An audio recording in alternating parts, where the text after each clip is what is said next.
Hi everyone, I'm Meenakshi Sharma, a teacher and your guide. Today I'm here with explanation of second lesson of the book Kaveri of Standard 9 that is newly introduced by the CBSE. Name of the lesson is The Pot Maker, written by Tenzula Aw. Tenzula is an English writer from Nagaland. इस lesson में जो इन्होंने बताया है वो नागालैंड के culture से ही related है. So let's proceed on. सबसे पहले इन्होंने फिगर में पूछा है कि ये क्या कर रहे हैं. Look at the pictures given below and identify the vocations. Vocation क्या होता है? जो स्किल बेस्ड वर्क होते हैं. ठीक है, अभी फर्स्ट फिगर में जब हम देखें तो ये बास्केट बना रही है, तो ये है बास्केट मेकर. सेकेंड में अगर हम देखते हैं तो क्या कर रहा है, ये पॉट्स बना रहा है, तो हम इसे पॉट मेकर बोलेंगे. ठीक है, ये क्या कर रही है, यहाँ ये वीव कर रही है, कपड़े बुन रही है ना, तो हम इसे बोलेंगे वीवर. और नेक्स्ट लास्ट वाले में क्या है, ये कारपेंटर है, कारपेंट्री कर रहा है, लकड़ी से काम कर रहा है, तो हम इसे बोलेंगे कारपेंटर. राइट. अब ये पूछ रहे हैं कि ऐसे ही 5 और वोकेशंस लिखो, तो हमने 6 लिख दिए हैं. तो पहला ब्लैक स्मिथ है जो आयरन का काम करते हैं, फिर टेलर है, राइट, और फिर मेसन है, बार्बर है, कॉबलर है. टेलर जानते हो जो कपड़े सिलते हैं, मेसन जो सीमेंट का काम करते हैं, बार्बर जो हेयर कट करते हैं, कॉबलर जो शू मेकर, नीचे लिखा हुआ है गोल्ड्समैन जो गोल्ड का काम करते हैं, जो ज्वेलरी बनाते हैं. ठीक है, तो ये सारे जो है ना वो क्राफ्ट्समैनशिप है, जो स्किल्स हैं बेसिकली, जिन्हें वोकेशंस बोलते हैं. अब ये जो सेकंड क्वेश्चन है इसमें ये पूछ रहे हैं कि क्या कॉमन है, इसमें क्या कॉमन है चारों पिक्चर्स में. तो इसमें कॉमन क्या है बेटा, ये जो सारे पिक्चर्स हैं इनमें सारे लोग क्या कर रहे हैं, स्किल बेस्ड काम कर रहे हैं. ठीक है, हैंड्स यूज कर रहे हैं और यूजफुल आइटम्स बना रहे हैं प्रैक्टिस से, एक्सपीरियंस से और क्राफ्टमैनशिप से. ये यहाँ पे आंसर मिल जाएगा तुम लोगों को इसका. We refer to such skill based work as vocations. ये देखो यहाँ पे लिखा है क्या है, वोकेशंस. अभी थर्ड है, mention a few difference between handmade and machine made products. तो अभी हैंडमेड प्रोडक्ट्स देखो ये है और मशीन मेड प्रोडक्ट्स हैं ये. क्या फर्क है इनमें? ये ऑब्वियसली हैंडमेड प्रोडक्ट्स हैं तो हाथ से बनते हैं, ट्रेडिशनल स्किल यूज की जाती है इसमें. ये मशीन से बनता है क्योंकि मशीन मेड प्रोडक्ट है. सबसे इजी डिफरेंस है. अभी second, each item is unique. यहाँ यूनिक होता है बेटा, हाथ से बनाते हैं ना तो हम खुद से डिजाइन दे सकते हैं, क्योंकि हमारा जो दिमाग होता है बहुत क्रिएटिव होता है, तो हम क्रिएट कर सकते हैं न्यू डिजाइन. तो न्यू डिजाइन मिलेंगे तुम्हें, यूनिक डिजाइन मिलेंगे. जबकि मशीन में क्या होता है कि भाई सेम डिजाइन होता है. हाँ, एक नेगेटिव चीज जो होती है इसके साथ ये है कि थोड़ा सा टाइम ज्यादा लेता है प्रोड्यूस करने में. हैंडमेड है ना तो वक्त लेगा, ह्यूमन बीइंग्स है. लेकिन ये जो मशीन है इसमें थोड़े से टाइम में बहुत ज्यादा क्वांटिटी आ जाती है, तो ये फायदा है यहाँ मशीन मेड में. अभी लास्ट में हैंडमेड प्रोडक्ट्स में फिर से पॉजिटिव चीज दी है, क्या है कि ये जनरली आर्टिस्टिक होते हैं और डिटेल्ड होते हैं. लेकिन ये जो है ये लेस एक्सपेंसिव होते हैं. क्यों लेस एक्सपेंसिव? यहाँ ये मशीन मेड प्रोडक्ट्स का पॉजिटिविटी है कि वो लेस एक्सपेंसिव है, महंगे कम है, क्योंकि मेहनत ज्यादा नहीं लगती है ना, स्विच ऑन किया हो गया. और यहाँ काम करना पड़ता है, तो ये थोड़े से एक्सपेंसिव हो जाते हैं, दो आर्टिस्टिक होते हैं, डिटेल्ड होते हैं. तो ये सारे डिफरेंसेस हैं हैंडमेड प्रोडक्ट्स और मशीन मेड प्रोडक्ट्स में. इतना सारा जानने के बाद let's proceed on to the explanation of the lesson. Ever since Scintilla became old enough to accompany her mother to the fields and forests, she began to dream of becoming a pot maker like her mother and grandmother. तो सेंटिला जो है वो protagonist है इस lesson की, main character है.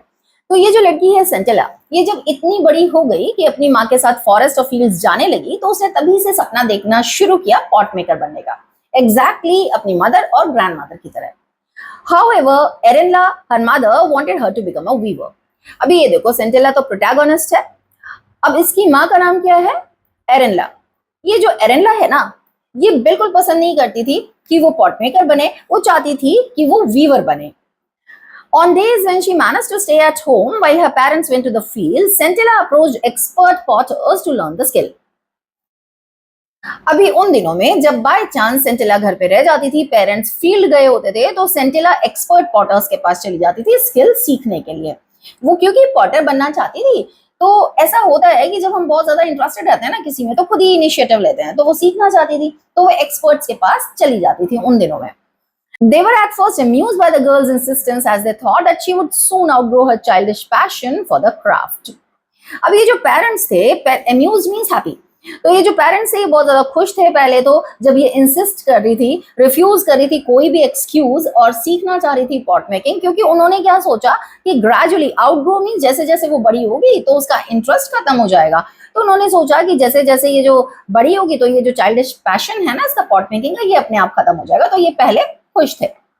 Centilla did not disclose her fascination with pot making at home as she had overheard a conversation between her parents one night.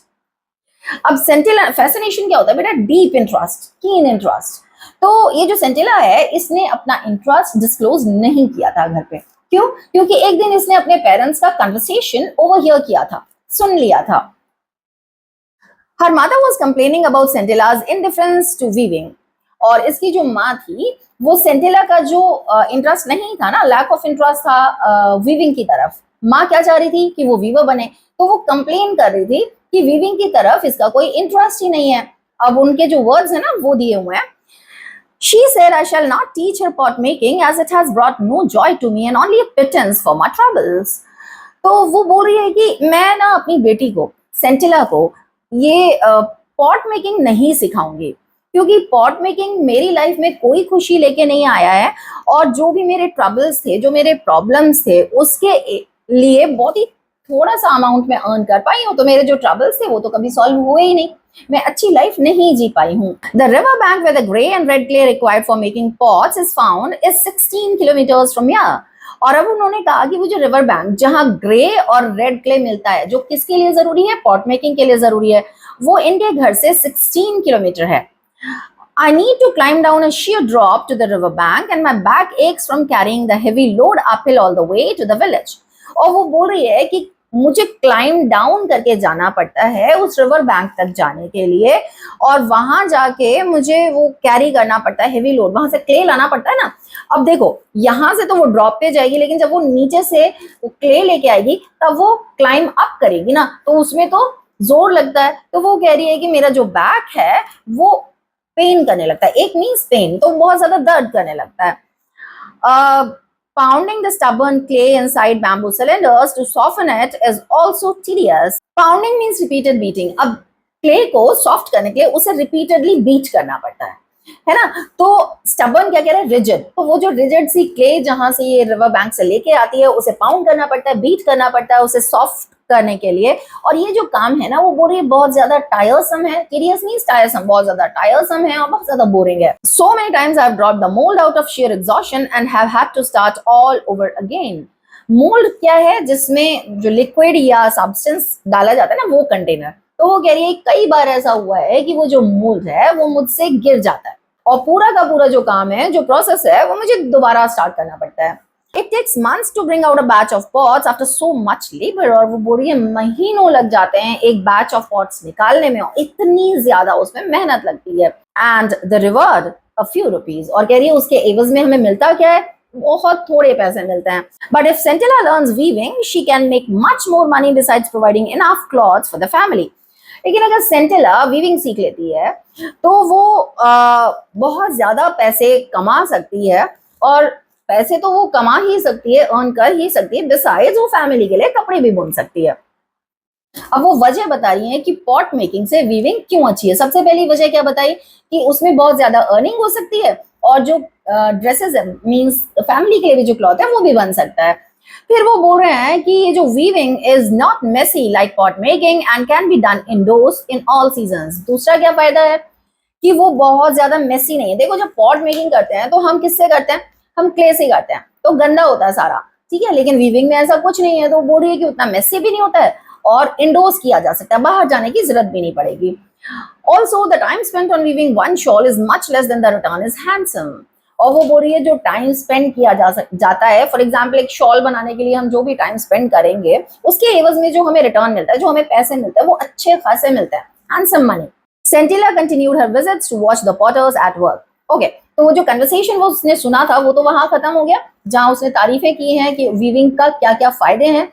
इधर सेंटिला ने कंटिन्यू की अपने विजिट्स पॉटर्स को देखने के लिए। वो पॉट मेकर्स को देखने जाती रही क्योंकि उसे सीखना था ultimately. She saw how the clay was mixed with water and pounded. How careful they were when they pushed their left hand into a lump of the softened clay, and how deftly they rotated the lump as they started giving shape to the rotating clay with a spatula held in the right hand. अब वो देखती थी कि किस तरीके से वो लोग जो क्ले है वो पानी के साथ मिक्स करते थे और फिर इसे पाउंड करते थे, बीट करते थे कंटिन्यूअसली उसे सॉफ्ट करने के लिए, और उसके बाद वो अपने लेफ्ट हैंड में लंप लेते थे उस सॉफ्टन्ड क्ले का, और कितना स्किलफुली, डेफ्टली मीन स्किलफुली, कितना आर्टिस्टिक वे में वो उसे रोटेट करते थे क्ले को, और उसके बाद शेप देना शुरू करते थे, और राइट हैंड में उनके स्पैचुला रहता था, उससे वो उसे शेप देते थे. The regular tap tap of the spatula on the clay was music to her ears as she was in fascination, the pot emerging out of shapeless lump right in front of her eyes. तो ये जो spatula है ना बेटा, ये देखो, ये tool है जो पॉटर्स यूज करते हैं पॉट्स को शेप देने के लिए. तो वो जो थंपिंग थी ना, रेगुलर जो टैप टैप था स्पैचुला का पॉट्स के ऊपर, वो इतनी ज्यादा इंटरेस्टेड थी पॉट मेकिंग में कि वो उसे म्यूजिक लगता था उसके कानों को, और इतनी ज्यादा फैसिनेटेड होती थी वो, इतनी ज्यादा इंटरेस्ट आता था उसे उसमें कि उसके सामने सामने वो जो क्ले था जो बिना किसी शेप का था, वो ग्रेजुअली एक बहुत ही खूबसूरत पॉट में तब्दील हो जाता था right in front of our eyes. मतलब वो देखते देखते. After 2 or 3 days, the pots would be given a final touch up to retain the required shape and to test the consistency. 2-3 दिन के बाद पॉट को फाइनल टच दिया जाता था जिससे कि जो शेप है ना वो उसी में रिटेन हो सके. रिटेन मतलब कंटिन्यू कर सके, जो भी शेप दी है वो उसी में रह सके, तो टचअप दिया जाता था, और उसके बाद उसकी स्मूथनेस देखी जाती थी. Consistency means smoothness. ठीक है. उसके बाद only then would the pots be taken out to dry in the sun, और उसके बाद ही उसे धूप में सुखाने के लिए उन पॉट्स को रखा जाता था. Before being loaded onto a kiln in a uniform pattern on a bed of hay and dried bamboo and covered with another layer of the same material, and then the kiln would be fired. तो क्या करते थे ये लोग कि load करने के पहले वो एक किल्न क्या है बेटा, एक ओवन है जहां इन्हें पकाया जाता है. ठीक है. तो वहां पे एक यूनिफॉर्म पैटर्न में रख देते थे. कैसे रखते थे कि नीचे हे भूसा सुना होगा तुम लोगों ने, हाँ, नीचे एक बेड ऑफ हे बनाया जाता था और ड्राइड बैम्बू रखे जाते थे. उसके बाद and covered with another layer of the same material and then the kiln would be fired, और उसके बाद वो कवर भी उसी तरीके के मटेरियल से करते थे, और उसके बाद जो वो ओवन था ना उसे वो जलाते थे. One had to tend the fire carefully as over firing or under firing would ruin the entire batch. और वो जो टेम्परेचर था, tend means to take care, तो ये जो टेम्परेचर था वो बहुत ही ख्याल रखना पड़ता था उन्हें उस फायर का, क्योंकि जरा सा ज्यादा टेम्परेचर या जरा सा कम टेम्परेचर पूरे पॉट्स को रुइन कर सकते थे, पूरे बैच को रुइन कर सकते थे. तो उन्हें बहुत केयरफुल रहना पड़ता था फायर को लेके. ठीक है. एग्जैक्ट टेम्परेचर चाहिए था. एरेनला heard of her daughter's visit but pretended to be ignorant of them. By late afternoon, Scintilla had to return home quickly so that when her mother came back from the field, she would be there. अब एरेनला जो उसकी mother थी, उन्होंने उसकी ये जो बेटी visit करती थी एक्सपर्ट पॉट मेकर्स के पास, उसने सुना था लेकिन उसने इग्नोर किया. इग्नोर मतलब उसने ध्यान नहीं दिया उस बात पर. और लेट आफ्टरनून तक ये जो सेंटिला है इसे घर वापस आना होता था, क्योंकि तब तक उसकी माँ वापस आ जाती थी फील्ड से, और वो नहीं चाहती थी कि माँ को पता चले कि उसने विजिट किया है कहीं. Now gradually Scintilla's visits became a topic of village gossip. People wondered why Erinla was refusing to teach the skill to her daughter. अब सेंटिला की जो विजिट्स थी एक्सपर्ट्स के पास, ये ग्रेजुअली पूरे विलेज में गॉसिप का एक रीजन हो गई. लोग समझ नहीं पा रहे थे कि ये जो एरेनला माँ खुद से उसे क्यों नहीं सिखा रही है, क्या वजह है. They were worried that if all pot makers followed suit, then there would be no expert potters to take their place. सब लोग वरीड इसलिए थे कि अगर सभी लोगों ने ऐसा करना शुरू कर दिया कि वो अपने बच्चों को पॉट मेकिंग नहीं सिखाएंगे तो ये ट्रेडिशन कैसे कैरी होगा, और इसके बाद एक्सपर्ट पॉट मेकर्स कहाँ से आएंगे. ठीक है. तो सब लोग इस बात को लेके वरीड थे.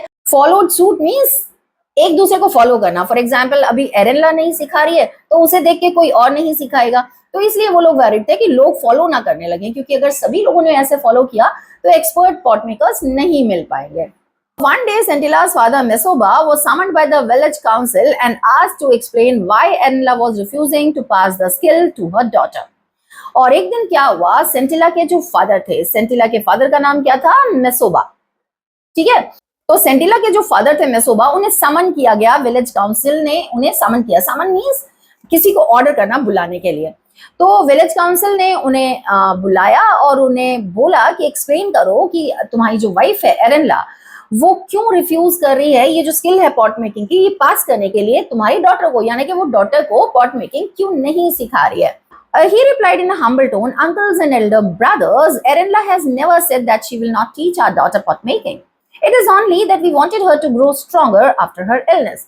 तो यहाँ ये जो फादर थे जिनका नाम मेसोबा था, उन्होंने बहुत ही हम्बल टोन में कहा कि अंकल एंड ब्रदर्स जो भी हैं वहाँ लोग, उन लोगों को बोला कि एरिनला ने, मेरी वाइफ ने कभी ऐसा नहीं कहा कि वो नहीं सिखाएगी उसे पॉट मेकिंग, वो उसे पॉट मेकिंग सिखाएगी, लेकिन अभी थोड़ा सा, क्योंकि वो इल थी, क्योंकि वो बीमार थी, तो थोड़ा सा उसे हेल्दी होने दीजिए, तो उसके बाद हम सिखाना शुरू कर देंगे। You will soon see Scintilla making the best pots in the village. तो उसने प्रॉमिस किया विलेजर्स से कि जल्दी ही आप देखेंगे कि सेंटिला पूरे विलेज में बेस्ट पॉट्स बनाने वालों में से है।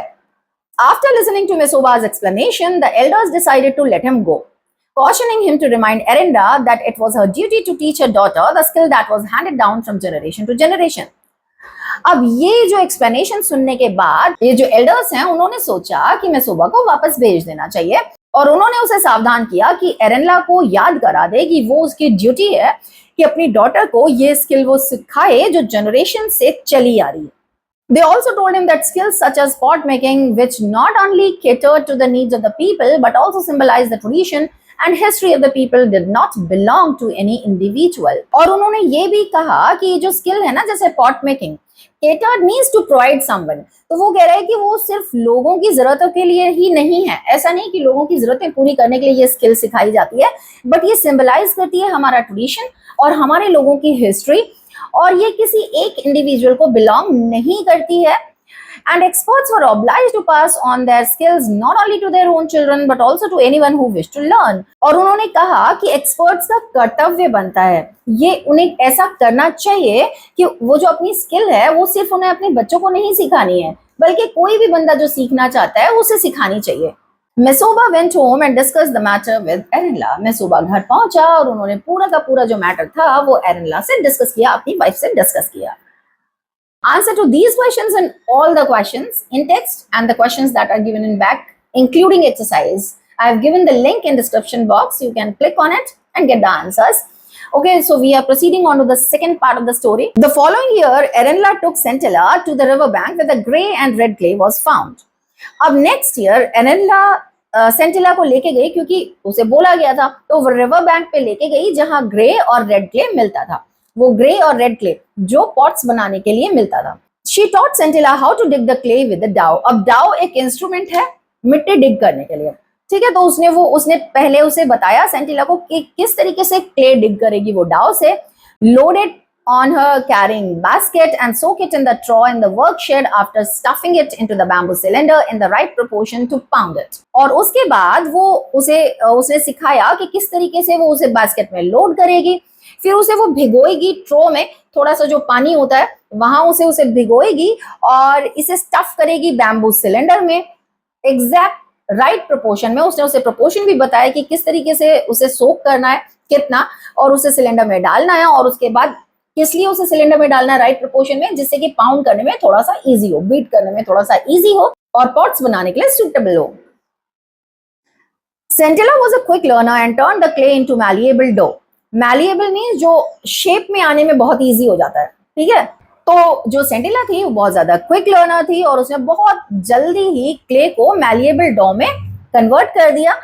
But when she tried her hand at the shaping of the lump into a pot, लेकिन जब उसने ट्राई किया कि वो जो लंप था, वो जो थोड़ा सा क्ले का जो मटेरियल था, उसे शेप अप कर ले पॉट में, she could not even hold the lump of dough properly. तो उसे वो होल्ड करना भी नहीं आ रहा था वो lump. The mother simply sat in a corner and watch the girl try again and again. वो जो मदर है वो कॉर्नर में बैठ गई और वो सिर्फ देख रही थी कि वो जो बच्ची है वो उसे होल्ड करने की कोशिश कर रही थी बार बार। While Centilla hung her head in shame and frustration, Erinla took over the job and transformed the lump into a beautiful pot. These sessions continued for almost a year, but Centilla was unable to learn anything from her mother. तो सेंटिला तो शर्मिंदा होके और frustration में अपना सिर झुका के बैठी हुई थी। इस बीच में एरिनला ने वो जॉब की रिस्पॉन्सिबिलिटी ले ली। उसने ट्रांसफॉर्म किया वो लंप एक बहुत ही खूबसूरत पॉट में। और ये जो सेशंस थे, sessions means period of doing particular activity, मतलब उसे सिखाने का जो काम था वो लगभग 1 साल तक चला। लेकिन सेंटिला पूरे साल में कुछ भी नहीं सीख पाई अपनी माँ से। The next year, when Scintilla matured, according to custom, she was sent to stay for some nights in one of the girls' dormitories, supervised by a kind, middle-aged widow, whom the girls called Anula or Auntie. Next year, जब सेंटिला थोड़ी बड़ी हो गई, mature हो गई, तो customs, वहां का कस्टम ऐसा था कि उसे भेजा गया कुछ रात बिताने के लिए कहाँ, जहां गर्ल्स की डॉर्मिटरीज हुआ करती थी, जहां गर्ल्स रहा करती थी, बड़े बड़े रूम्स हुआ करते थे, बेड्स वगैरह सभी ने दिए जाते थे, लाइक हॉस्टल। तो वहां वो रहने लगी, और इस डॉर्मिटरी को जो सुपरवाइज करती थी वो एक मिडिल एज विडो थी। विडो मीन्स विधवा, जिसके हस्बैंड की डेथ हो गई हो। तो वो मिडिल एज विडो थी, जिसे गर्ल आंटी बोला करती थी या ओन्युला बोला करती थी। She had heard the discord in Scintilla's family and resolved to help the girl in every possible way. अब ये जो डिस्कॉर्ड मीन्स वो जो डिसएग्रीमेंट या आर्ग्यूमेंट जो उसके घर पे था, जो प्रॉब्लम चल रहा था, वो इस विडो ने सुना था, आंटी ने सुना था। तो वो चाह रही थी कि इस लड़की की किसी भी तरह वो हेल्प करें, जिस भी एवरी पॉसिबल वे में वो उसकी हेल्प करना चाहती थी। One evening when everyone except Scintilla went to attend a musical evening, Anula saw her taking out some clay and the implements from her basket quietly. एक शाम जब बाकी सारी गर्ल्स जो डॉर्मिटरीज में गर्ल्स रह रही थी, वो कोई एक म्यूजिकल इवनिंग के लिए बाहर गई थी, तब ये जो आंटी है, ये जो Anula है, ये देखो इधर, ये देख रही हैं। तो इन्होंने क्या देखा कि उसने, जो सेंटिला है, उसने थोड़ा सा क्ले निकाला बास्केट से चुपचाप। She was Scintilla's clumsy efforts to make a pot and noticed that Scintilla was too tense. As a result, the clay seemed unable or unwilling to yield the right shape. अब ये जो थी, इन्होंने क्या देखा कि जो सेंटिला है, ये पूरी तरीके से पूरे एफर्ट्स डाल रही थी कि किसी तरीके से पॉट बन जाए, पूरा क्लमजी था, मीन्स कुछ भी ऑर्गेनाइज्ड नहीं था, आता नहीं था, इरिटेटेड थी, फ्रस्ट्रेटेड थी, तो वो कोशिश कर रही थी। तो ये जो आंटी थी, ये जो Anula थी, उन्होंने नोटिस किया कि सेंटिला जो थी ना, वो बहुत ज्यादा वरिड थी, नर्वस थी, टेंशन में थी। और यही वजह थी कि मेंटल लेवल ही जब वो रिलैक्स नहीं है, जब वो इतनी ज्यादा टेंस्ड है, तो रिजल्ट ही कुछ नहीं आ रहा था। जो क्ले जो था, वो ऐसा लग रहा था कि वो सही शेप में आ ही नहीं सकता। क्यों? क्योंकि मेंटली वो स्टेबल उस वक्त नहीं है, बहुत ज्यादा वरिड है। When Scintilla wearily let the misshapen lamp fall flat on the ground, Anula went to her and said, "Don't worry, little one. I shall teach you how to make a perfect pot." अब wearily means tiredly, थक गई थी। तो जब सेंटिला थक गई, तो वो जो डी शेप्ड लंप था, जो उसने कोशिश की थी पॉट बनाने की, लेकिन शेप प्रॉपर नहीं आया था, उसने वो डाल दिया ग्राउंड पे। और Anula अब उसके पास गई और उसने कहा, बेटा वरी मत करो, मैं तुम्हें सिखाऊंगी परफेक्ट पॉट बनाना। Scintilla watched in amazement as Anula fashioned a beautiful pot and asked her to try again. और Scintilla अब Anula को देख रही थी बहुत ही सरप्राइज्ड वे में, और वो देख रही थी कि Anula ने इतना खूबसूरत ब्यूटीफुल पॉट क्रिएट किया। Here fashioned means created, beautiful pot create किया है। और उन्होंने Scintilla को बोला कि एक बार फिर से ट्राई कर लो। Scintilla took another lump of clay and with a confidence she had never felt before started the process all over again, following the instructions she had just received. और Scintilla ने एक और लंप लिया उस clay का और फिर से उसने बनाना शुरू किया, और इस बार वो बहुत कॉन्फिडेंट थी, इससे पहले इतनी कॉन्फिडेंट वो नहीं थी। तो उसने पूरा का पूरा प्रोसेस फिर से स्टार्ट किया, जो भी इंस्ट्रक्शंस Anula ने दिए थे उसने वो फॉलो किए। She created a beautiful pot और सरप्राइजिंगली उसने बहुत ही खूबसूरत पॉट क्रिएट किया। When it was done, she sat there admiring her work, but Anula said, "The mouth of the pot is all wrong." तो जब उसने बना लिया, तो ये जो लड़की थी Scintilla, वो वहीं बैठ के अपना काम एडमायर कर रही थी, प्रेज कर रही थी। लेकिन Anula ने क्या कहा, आंटी ने क्या कहा कि वो जो माउथ है ना पॉट का, वो गलत था, वो सही नहीं था। Scintilla looked at Anula in frustration, who smiled and said, "When you work with your mother next time, watch her carefully when she is shaping the mouth of the pot. You are a quick learner and you will do well." अब इसके बाद भी ये जो aunty थी, इन्होंने इसे encourage किया और उन्होंने कहा मुस्कुरा के, दो ये जो Scintilla थी वो फ्रस्ट्रेशन में देख रही थी उन्हें, लेकिन ये जो आंटी है उन्होंने बहुत ही स्माइल पास करते हुए कहा कि देखो बेटा, जब नेक्स्ट टाइम तुम अपनी माँ के साथ काम करोगी तो उन्हें केयरफुली नोटिस करना कि वो पॉट का जो माउथ है वो कैसे बनाती हैं, और उसे एंकरेज भी किया कि तुम बहुत क्विक लर्नर हो, तुम बहुत जल्दी सीख जाओगी। During the next pot making session, Scintilla observed how her mother held the left hand and the spatula, how she slackened the rhythm when fashioning the mouth of the pots, and how a strip of elongated dough was added to the mouth to make the rim. अब next जो session था, सेंटिला ने carefully observe किया कि उसकी mummy किस तरीके से लेफ्ट हैंड होल्ड करती हैं और स्पैचुला किस तरीके से होल्ड करती हैं।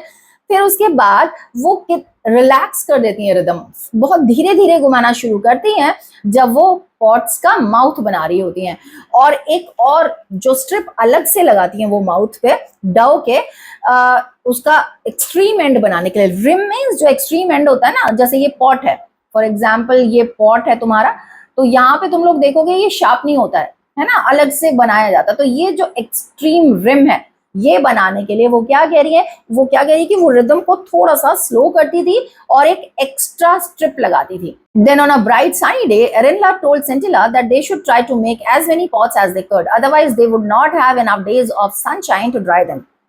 उसके बाद एक काफी ब्राइट सा सनी डे था, तो माँ ने सेंटिला को कहा कि उन्हें ना जितने ज्यादा पॉट्स हो सकते हैं उतने बना लेने चाहिए, क्योंकि फिर इसके बाद इतने दिन हमारे पास नहीं रहेंगे जहां हमें अच्छी सनशाइन मिले कि ये जो पॉट्स हैं ये ड्राई कर सकें। They went to the shed quite early to begin, और इसके बाद वो लोग शेड में बहुत जल्दी गए स्टार्ट करने के लिए। As usual, Erinla completed a batch quickly and asked Scintilla to take over. और जैसा जनरली एरिनला क्योंकि स्किल्ड थी, माँ बहुत स्किल्ड थी, तो उन्होंने बहुत ही जल्दी एक बैच कंप्लीट कर लिया और उन्होंने सेंटिला को बोला कि तुम कंटिन्यू करो। Complaining that she had a headache and a backache, she went out telling Scintilla to try and make as many pots as she could. उन्होंने बोला कि उन्हें सिर दर्द हो रहा है और बैकेक भी है, तो वो ये कहती हुई बाहर चली गई और उन्होंने सेंटिला को कहा कि वो कोशिश करे जितने ज्यादा पॉट्स बना सकती है उतने बना ले। Scintilla was surprised and reluctantly began to beat the dough in perfect coordination with her left hand. Scintilla थोड़ी सी सरप्राइज्ड थी, reluctantly means unwillingly, वो चाह नहीं रही थी, बट फिर भी उसने किया और उसने बीट करना शुरू किया डो को परफेक्ट कोऑर्डिनेशन में, मतलब स्पैटुला से जो बीट करते हैं वो परफेक्ट कोऑर्डिनेशन में उसने किया लेफ्ट हैंड से। Before long she realised that the pot was ready, और बहुत ज्यादा देर उसे समझने में नहीं लगी कि पॉट तैयार हो चुका था। She started on the next one, and like a sprinter who had suddenly found momentum, she continued making pot after pot, and with the same speed and dexterity that she had noticed in her mother's hands. अब उसके बाद उसने next one start किया, और जैसे sprinter कौन होते हैं, जो बहुत तेज भागते हैं, ठीक है, जो छोटी रेसेस भागते हैं और बहुत तेज, स्पीड बहुत तेज होती है, एग्जैक्टली स्प्रिंटर की तरह ऐसा लगा जैसे उसे मोमेंटम मिल गया हो, कोई ड्राइविंग फोर्स मिल गई हो, इतनी तेजी से वो काम करने लगी। और उसने कंटिन्यू किया, एक पॉट के बाद दूसरा पॉट बनाती चली गई एग्जैक्टली उसी स्पीड और स्किल से जैसे उसकी मम्मी बनाती हैं। Finally, when she looked at her row of pots, she saw that she had made just one short of her mother's tally. अब फाइनली जब उसने देखा अपनी रो ऑफ पॉट्स बनाने के बाद, तो उसने देखा कि सिर्फ एक उसका जो पॉट है वो अपने माँ के पॉट से कम है, ठीक है, अदरवाइज मतलब ऑलमोस्ट उतने ही बना लिए थे उसने जितने मम्मी ने बनाए थे। Exhausted from the labor, she decided to go into the house and join her mother for lunch. और बहुत ज्यादा थक गई थी, इतनी मेहनत करके, बच्ची ही तो थी, तो उसने डिसाइड किया कि घर जाती हूँ, माँ को ज्वाइन कर लेती हूँ क्योंकि लंच भी प्रिपेयर करना था। When she reached the threshold, she found her mother lying on the floor. She was not breathing. Scintilla ran towards the common area of the village for help.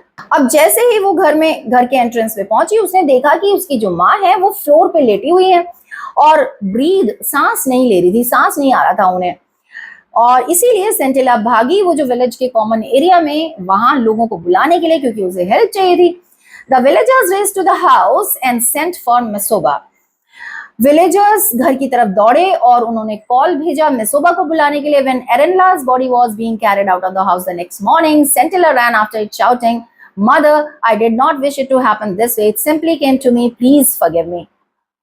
और जब एरिनला की बॉडी को next day लेके जाया जा रहा था घर से, इसका मतलब एरिनला की डेथ हो चुकी थी, तो सेंटिला उसके पीछे भागी और वो चिल्ला रही थी कि माँ, मैं ये नहीं चाह रही थी कि ये इस तरीके से हो, ये बाय चांस मुझे आ गया, मुझे माफ कर दीजिए। मतलब वो क्या कहना चाह रही थी यहाँ, कह रही थी कि मैं नहीं चाह रही थी कि मैं इतनी स्किल्ड हो जाऊं और वो ये स्किल मुझे तब आए जब आपकी डेथ हो जाए, है ना, क्योंकि अब तो मजबूर हो गई है ना करने के लिए। तो वो बोल रही है कि please forgive me, by chance ये मुझे अभी आया, आपने इतनी कोशिश की लेकिन जब अब आप हैं नहीं, वो मुझे तब समझ में आया, तब ये स्किल मुझे आई। Those who heard her did not understand what she meant except for Anila. जिन्होंने उसे सुना समझ में नहीं आया कि ये क्या कहना चाह रही थी, लेकिन हाँ आंटी समझ चुकी थी। क्योंकि वो कोशिश उसकी माँ बहुत दिनों से करी थी, इसे समझ में नहीं आ रहा था। आज जब समझ में आया तो माँ की डेथ हो चुकी थी और वो बच्ची बोल रही थी कि मैं ये बिल्कुल नहीं चाहती थी कि मुझे उस दिन आए जिस दिन आपकी डेथ हो जाए, ठीक है, मैं चाहती थी कि आप मेरे साथ रहें। तो आंटी को समझ में आ गया। She intuitively sense that something moments had happened. Intuitively means feeling से उसे समझ में आया कि कुछ तो हुआ है, ऐसा कुछ तो नया हुआ है जो बहुत इंपॉर्टेंट है। और on her way back Scintilla notice that the door to the work shed was slightly ajar. अब जब वो वापस आई तो ऑनिला ने नोटिस किया कि वो जो वर्क शेड था, अजार मींस स्लाइटली ओपन, थोड़ा सा खुला हुआ था, जैसे दरवाजा थोड़ा सा खुला हुआ नहीं रहता वैसे। Out of curiosity she stepped inside and abruptly stopped in her tracks. Curiosity, वो जानना चाह रही थी कि हुआ क्या है, वो अंदर गई और अचानक रुक गई ट्रैक्स में ही। Two neat rows of newly made pots stood side by side. उसने देखा दो रोज में बहुत ही सफाई से, खूबसूरती से, टाइडली वो रो में पॉट्स रखे हुए थे। She could find nothing to tell one batch from the other. और इतने ज्यादा स्किल्ड वे में बनाए गए थे कि बहुत ज्यादा डिफरेंस नहीं था दोनों रोज में। She was sure that it was not the handiwork of one person alone. लेकिन इतना उसे समझ में आया था कि एक बंदे का काम तो ये नहीं हो सकता, दो बंदों ने मिलकर किया होगा। Onula stood there for a long time as if trying to absorb a new phenomenon. और Onula वहां बहुत ही सरप्राइज्ड खड़ी हुई थी कि ये कुछ अजीब ही हुआ है। अब तक कहाँ उसे बनाना आता था ना, अभी तक तो सेंटिला को बनाना ही नहीं आता था, तो इसलिए वो सरप्राइज सी खड़ी हुई थी क्योंकि ये कुछ अनयूजुअल सा इवेंट हुआ था कि माँ की डेथ हुई और ये स्किल्ड हो गई। Slowly she walked away from this place of wonder as she considered it to be. और gradually ये इस जगह से धीरे धीरे चली गई क्योंकि उसे लगा कि ये कुछ wonderful place है, कुछ अजीब हुआ है. Because she believed that had just witnessed a profound revelation in the two batches of still moist pots standing side by side in perfect symmetry inside the shed. क्योंकि उसे वो ऐसा मानती थी, उसने ऐसा बिलीव किया कि बहुत ही पावरफुल रेवलेशन हुआ है इन बैचेस में जो स्टिल मॉइस्ट थे।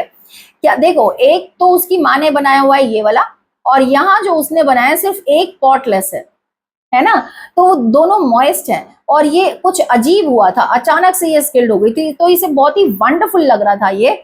और अब उसे क्या महसूस हो रहा था कि परफेक्ट सिमेट्री में ये रखे हुए थे, परफेक्ट सिमेट्री में बने हुए थे, और अब उसे एहसास हो रहा था कि एक पॉट मेकर चला गया है बट एक न्यू पॉट मेकर का आज बर्थ हुआ है। क्यों? क्योंकि उसने आज ही सीखा pots banana. So this is how we have come to the end of the lesson. Once again, I remind you that link of solution of all the answers and exercise asked at the end of the lesson is given in the description box. You can just tap on the link and get the answers to all the questions. I believe that the lesson is quite clear to you all. I'll soon catch you up with explanation of next lesson. Till then, keep learning, keep studying. Thank you. Subscribe for more.